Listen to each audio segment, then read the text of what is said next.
Oh, look what I can do. I just texted your mama. See that? I just called you fart face in American Sign Language. I just made you an Alabama slammer. Drink up, bitch. Walk that down Fifth Avenue.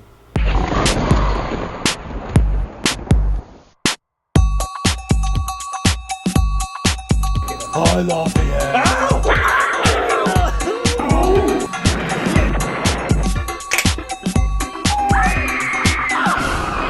Build this. What? Wark. Hello.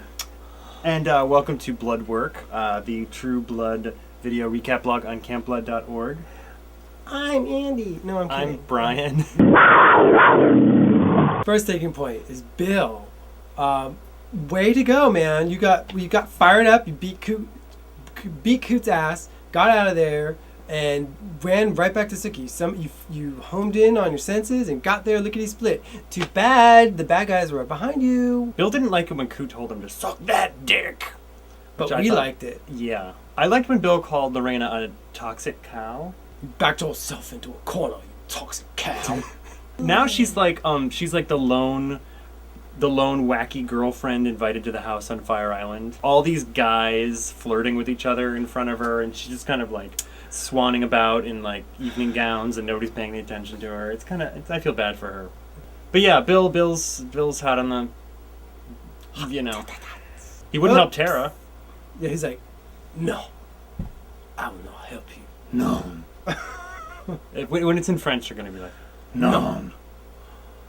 I don't even know how to say anything else. Qu'est-ce que c'est Suki? Oh. Tara, why can't you eat a daylily? It's so beautiful. It's good for the body. It's light.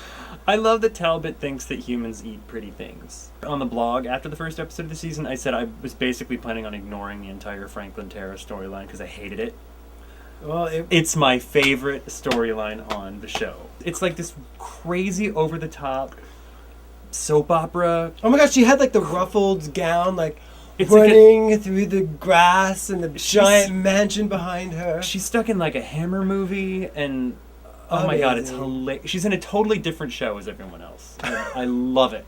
So let's talk about Lafayette. Oh yes, let's talk about Jesus. Mm-hmm. First of all, Lafayette, love that outfit, girl.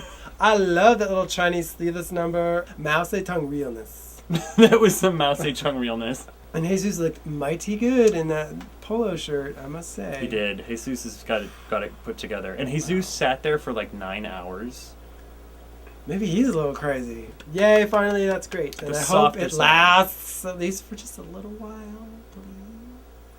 I just hope they do it. Sorry. Can I say that out loud? What about Sam's wacky family? What's going on there, do you think? You know what? I didn't know what to think, and I was like, I kind of wanted to think that they weren't all bad, but you were like, no, they're just a bunch of con artists. Now it seems like really kind of twisted, and the dad is like I own you. He's got scars all over his body. He likes to be a pit bull. So one of our readers actually suggested in the comments a couple weeks ago, if it's true, it's the pits for Tommy. That's all I'm going to say. It's the pits. The big pits. The big pits. And it's interesting because it would be borrowing from a Quinn storyline from like 4 books from now. Work! We're about to write down the character in the show with whom we would like to do bad things this week. Oh my god. And go. What'd you say? Coot? Yeah, I'm sorry that was kind of dirty, sexy action going in there. And I was actually all like titillated because I thought that was the beginning of a Coot dream about Bill. And I was hoping, but then it quickly ended really badly. And of course, ladies and gentlemen. Sorry, he's dreamy. Jason looked great too. Holy cow. But he's like 5 Jasons put together. Like on top of one another. Whoa! Oh, I just gotta go in and get it. All right, this week's wolf bag question, fresh from the pack.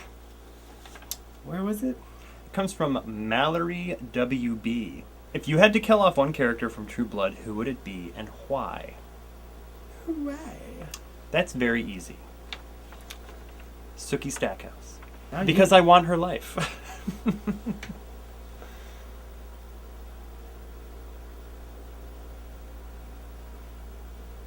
I mean, I don't have anything really against him, but I kind of do. But I think I'd kill Eric.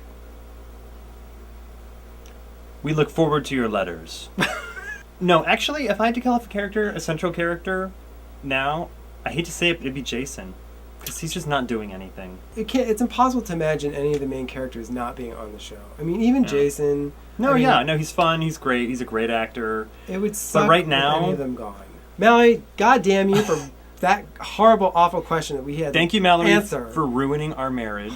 And for that, we will be sending you a little prize.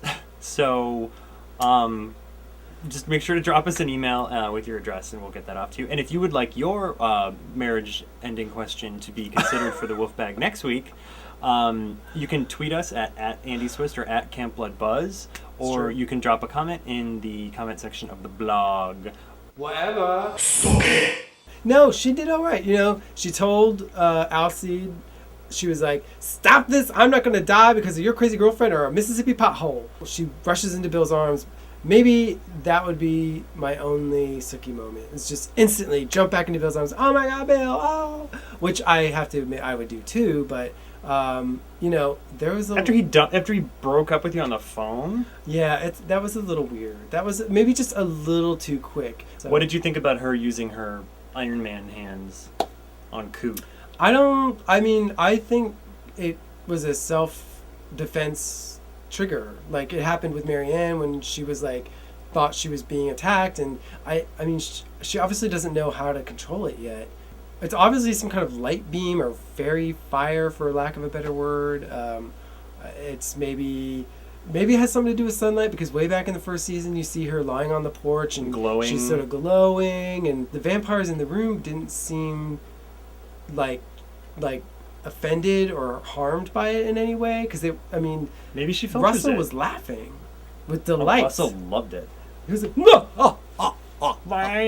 Fantastic.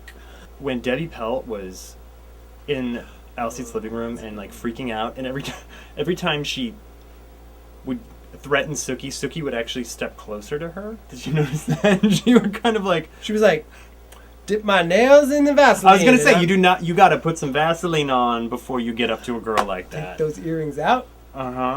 Bark. I would think that this episode deserves very much a 9. Why? Very touching when Terry moved in. Very touching with Jason's sort of romance.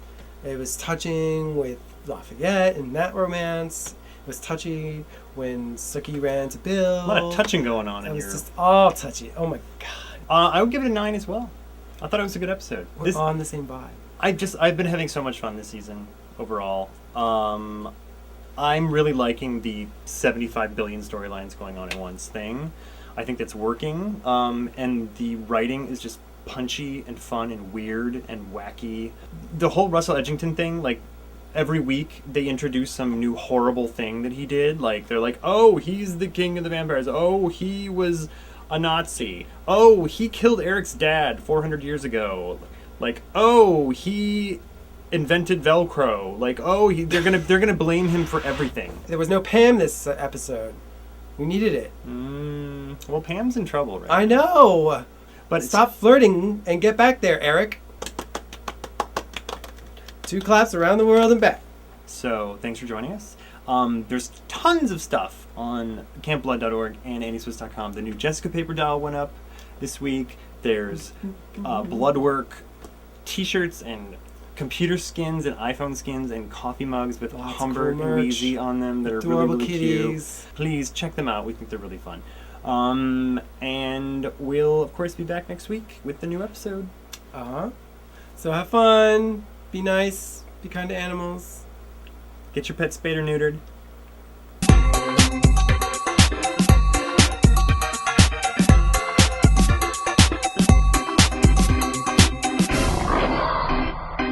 Bark.